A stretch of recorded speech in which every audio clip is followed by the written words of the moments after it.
Hello welcome back to our channel Sharada sweet home. ఎలా ఉన్నారు? మేమైతే చాలా చాలా బాగున్నాం. ఐ హోప్ మీరు బాగున్నారు అనుకుంటున్నాను.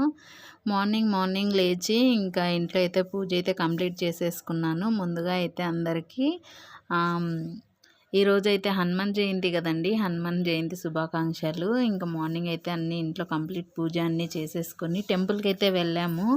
అయితే ఇంకా మా పిల్లలు అయితే లేరండి, ఊరికి వెళ్ళిపోయారు. అంటే అమ్మ వాళ్ళు సత్యనారాయణ వ్రతం చేస్తారు. అది కాకుండా ఇంకా హాలిడేస్ అయితే ఇచ్చేసారు కదా, ఇంకా పిల్లలు అయితే కొన్ని రోజులు ఊర్లో ఉంటాము అమ్మమ్మ వాళ్ళ ఊర్లో అని చెప్పేసి వెళ్ళారు. ఎండలు అయితే మస్తుగా ఉన్నాయండి. ఇంక ఇది వచ్చేసి ఈర్షిత ఉంది కదా, అప్పుడప్పుడు వీడియోలో చూస్తూ ఉంటారు. వాళ్ళైతే ఇల్లైతే ఇంకా న్యూ హౌస్ అయితే కొన్నారండి. అయితే వాళ్ళ ఓపెనింగ్కి అయితే వెళ్ళాము. అక్కడ తీసిన క్లిప్పు చిన్నది. అయితే ఇంకా వెళ్ళిన వెంటనే సత్యనారాయణ వ్రతం అయిపోయాక వెళ్ళామండి లాస్ట్లో. అయితే ఇంక ఇలా కూర్చొని ఆశీర్వాదం తీసుకుంటూ ఉన్నారు అందరు పెద్దవాళ్ళు ఇస్తూ ఉంటే.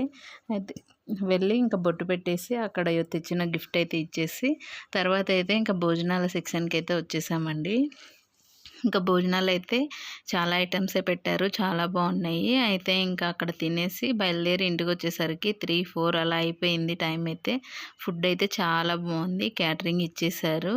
అయితే ఇంటికి వచ్చిన తర్వాత అయితే ఇంకా ఎండకి వెళ్ళిపోయి వచ్చేసాం కదండి. చాలా ఎండలో అయితే అసలు బయట తిరగలేకపోతున్నాము. ఎండలు చాలా ఉన్నాయి. పిల్లలైతే చాలా జాగ్రత్తగా చూసుకోవాలి పిల్లల్ని అయితే. ఇంక ఇంటికి వచ్చాక కొంచెం ఫ్రెష్ అయిన తర్వాత ఈవినింగ్ టైంలో అయితే నేను ఇలా చూపిస్తూ ఉన్నాను. అంటే రిటర్న్ గిఫ్ట్స్ ఇచ్చారండి. రిటర్న్ గిఫ్ట్స్లో అయితే ఇంకా బూందీ, ఒక లడ్డు, తర్వాత వచ్చేసి సత్యనారాయణ ప్రసాదం ఉంటుంది కదా స్వామిది, ఆ ప్రసాదము, ఒక కొబ్బరికాయ ఇది ఇచ్చారు.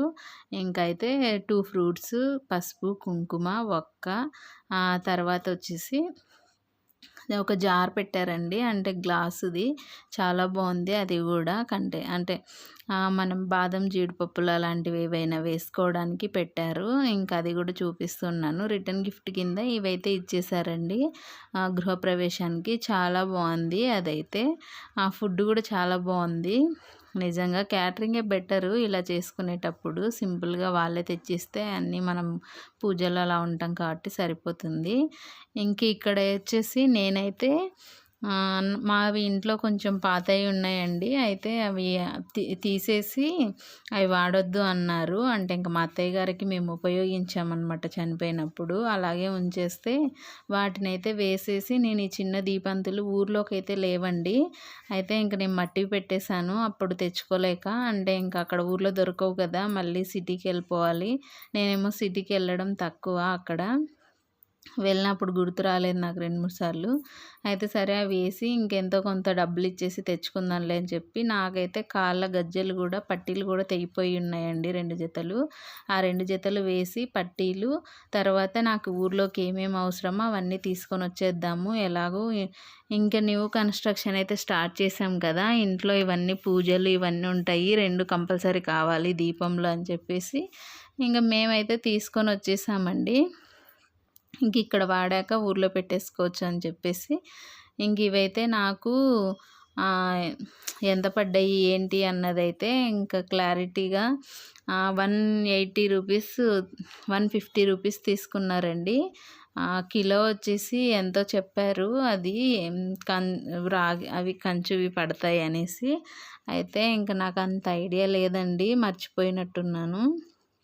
షాప్ అయితే రెగ్యులర్గా వెళ్ళేదే, అప్పుడప్పుడు వెళ్ళి తెచ్చుకుంటూ ఉంటాం మేము అక్కడ. ఇంకా పిల్లలు లేరు కదా, ఇంకా పిల్లలు అయితే సమ్మర్ కదా, ఇంకా ఊరు వెళ్తాము మమ్మీ 2 రోజులు ఉండొస్తాము, మీరు వస్తేనేమో 2 డేస్ కంటే ఎక్కువ ఉండరు కదా, మేము ఒక 1 వీక్ అయినా ఉంటామని చెప్పేసి వెళ్ళారండి. ఇంకా మా తమ్ముడు, మా పిల్లలు అందరూ వెళ్ళిపోయారు. నేను మా వారు ఇద్దరమే ఉన్నాము ఇంటి దగ్గర అయితే. ఇంకా పిల్లలేమో ఎండలకి తిరుగుతారు. మస్తు ఎండలు ఉన్నాయి కదండి ఊర్లో, అదే భయం వేస్తుంది బయటికి వెళ్ళాలన్నా. మనకి ఇక్కడ హైదరాబాద్లోనే ఇంత ఎండలు ఉంటే ఊర్లో ఇంకా ఎక్కువ ఉంటాయి. అయితే మా మామయ్య కూడా అదే చెప్పారు, ఊరు వచ్చేస్తాం తాతయ్య అంటే, ఎండలు ఎక్కువ ఉన్నాయి అక్కడే ఉండండి రాకండి అని చెప్పేసి. లేదు 2 రోజులు ఉంటాము అని చెప్పి, పిల్లలైతే అసలు ఉండట్లేదండి ఇక్కడ. ఊరు వెళ్తాము, అందరు వెళ్ళిపోయారు, మా ఫ్రెండ్స్ అమ్మమ్మ వాళ్ళ ఊరు, తాతయ్య వాళ్ళ ఊరు వెళ్ళిపోయారు, మేము వెళ్తాము అని చెప్పేసి ఇంకా పట్టుబట్టి మరీ వెళ్ళిపోయారు. ఇంకా వాళ్ళైతే సండే రోజు వెళ్ళారండి. సండే రోజు ఏంటంటే ఇంకా మార్నింగ్ అయితే మా ఇంటి పూజ శంకుస్థాపన పూజ పెట్టుకున్నాము. అయితే ఇంక అక్కడ పూజ అయిపోయాక అటునుంచి అటే వదిలేసి మేము ఇంటికైతే వచ్చేసాము.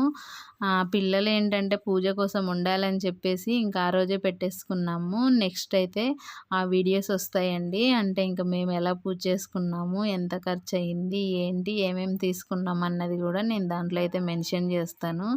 ఎలా చేశారు ఏంటి అన్నది కూడా పూజ సింపుల్గా చేసేసుకున్నామండి. పూజ అయితే ఎక్కువ హడావిడి లేకుండా శంకుస్థాపన పూజ. ఇంకా ఇల్లు కన్స్ట్రక్షన్ చేసినప్పటి నుంచి ఖర్చులైతే భారీగా పెరుగుతున్నాయండి. అంటే ఆ ఇల్లు స్టార్ట్ చేసాము అంటే అమౌంట్ అంతే ఇంత కాదు, ఇంకా చాలా ఎక్కువ పెట్టుకోవాల్సి వస్తుంది. ఇంకా ఎంత అంటే అంత ఇచ్చుకోవాల్సి వస్తుంది కదా. మాకి బోరుకి ఎంత ఖర్చు అయింది ఏంటి అది కూడా చెప్తానండి నేను నెక్స్ట్ వీడియోస్లో అయితే. అన్ని ఫర్దర్ వీడియోస్లో అయితే ఇల్లు కన్స్ట్రక్షన్ గురించి అయితే వస్తుంది.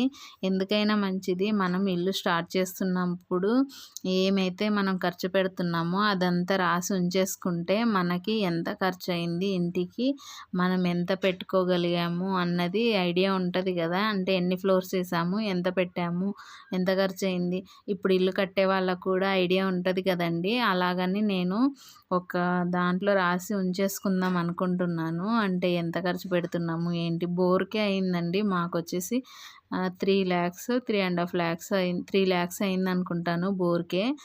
ఓన్లీ వేయించి ఇంకా వేయించిన దానికి 150 అయింది. తర్వాత అన్నీ మోటరు, తీగ, తర్వాత పైపులు అవన్నీ తెచ్చుకొని బిగించేసేసరికి మళ్ళీ 1 lakh 30,000-40,000 దాకా అవుతుంది.